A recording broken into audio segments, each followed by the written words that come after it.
कसाई कुल में प्रकट हुए थे सदन जी, तो उन्होंने पंडिताई का काम श्रेष्ठ नहीं समझा। स्वधर्मो निधनो श्रेया परधर्मो भयावहा।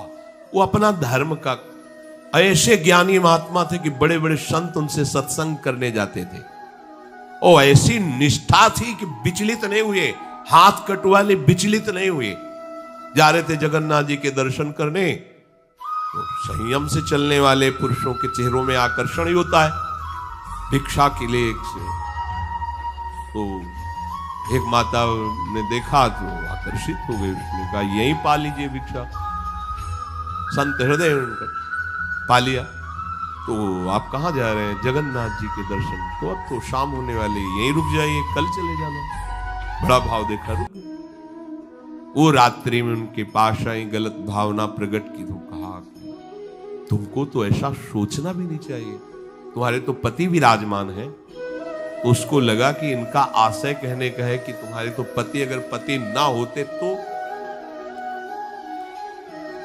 काम अग्नि ऐसी होती बुद्धि भ्रष्ट कर देती। आई और कहा तो पति को राधे राधे कर दिया, तो आप ऐसा तूने कैसे सोच लिया, तेरी ऐसी भावना।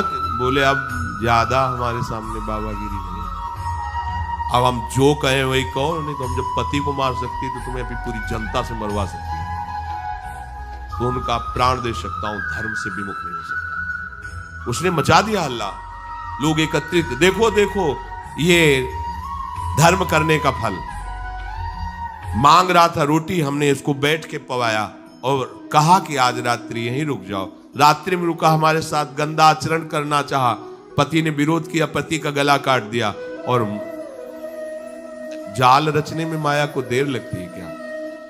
वो मुस्कुरा रहे थे। जगन्नाथ जी बड़ी सुंदर लीला की आपने, भक्त हैं उनके तो सामने भगवान, तो उनके संसार थोड़ी होता है। भक्त केवल भगवान को देखता है, उनकी लीला है। जैसे एक साधु जा रहे थे, तरबूजे का खेत था, रखवाला उधर कहीं छुपा हुआ था, उनको लघुशंका लगी तो मेड़ के इधर लघुशंका करे थे, इधर तरबूजे का खेत था। उसने समझा कि कोई तरबूजा चुराने के लिए झुका, तो लाठी लेकर सीधे आया और पीछे से लाठी मारी। अब मस्तक खुल गया, रक्त बहने लगा। जब वो घूमे तो देखा कंठी तिलक महात्मा। तो कहा अरे महाराज, हमने समझा गांव का कोई चोर है तरबूज चुराने के लिए। तो कहा हम तो जानते हैं ना आपको, आप ऐसे ही लीला करते रहते हैं। बोले नहीं, हमने पहली बार किसी को मारा है, दोबारा नहीं। बोले हम जानते हैं आपको। तो बोले महाराज क्षमा करो, चलो आपको अस्पताल ले चलते हैं। बोले ये भी हम जानते हैं आपको। और वो तो अपने भाव में वहां ले गए, डॉक्टर ने पट्टी लगाई और एक आदमी आया और उसने कहा साधु को कोई ऐसा पीड़ा दे सकता है? तुम चिंता मत करो। गरम दूध लाया, मीठा करके पिलाया। कहा महाराज आप चिंता मत। बोले हमें चिंता नहीं, लेकिन हम तुम्हें देख करके कह रहे इतना छलिया हो तुम। मतलब हमने क्या, दूध है, चीनी है, इसमें मिला दिया हमने, कोई और तो इसमें जहर तो मिलाया नहीं। हम जान रहे हैं ना, तुम ही हो पहले लाठी से मारा, फिर अस्पताल लाए, तुम ही ने पट्टी बांधी और तुम ही हमें दूध पिला। बोले महाराज नहीं, ऐसा ऐसा करके फंसा क्यों रहे हो हमको, हमने ऐसा। बोले हम तो अब तुम हमें भुलावे में नहीं डाल सकते, तुम ही हो, तुम ही हो। वो अपने भाव में है, वो सामने वाले का तो साधु अपने भाव में होता है। तो सदन जी आनंदित है, हे भगवान ये तुम्हारी लीला है। राजा के पास सुबह पेश किया गया उनको बांधकर। उनसे पूछा तुमने अपराध किया? तो उनका ऐसा नहीं। बोले ये आपके, तो बोले जो कह रही है इसमें भी भगवान की कृपा है। अब वो इस बात को समझ नहीं पाया। एक बार उन्होंने कह दिया ऐसा नहीं, पर जब दोबारा ये तो सत्य कह रही, तो उनका ये भी भगवान की इच्छा होगी, इसमें भी भगवान की कृपा है। तो बोले इनके दोनों हाथ काट दिए जाए। साधु है, प्राण दंड तो नहीं, इतने हाथ काट दिए, छोड़ दिया जगन्नाथ जी के सामने।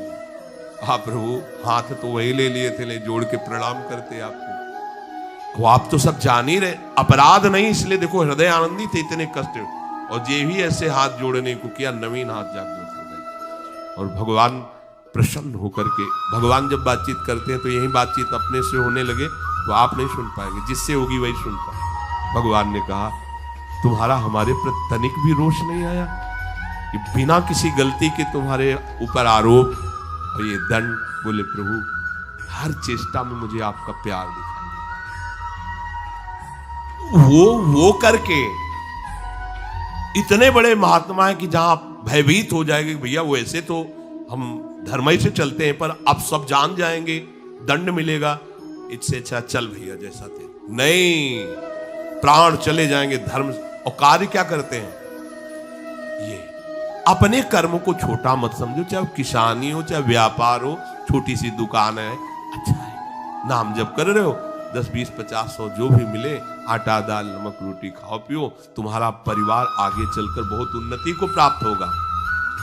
बेईमानी करके अधर्म आचरण कर करो तो भैया देख लेना, ऐसा होगा कि तुम सोचोगे कि हमने पाप किया है। सोचोगे एक दिन तुम्हें बैठ के रोना पड़ेगा अपने परिवार के लिए जिनके लिए तुम पापाचरण करते हो।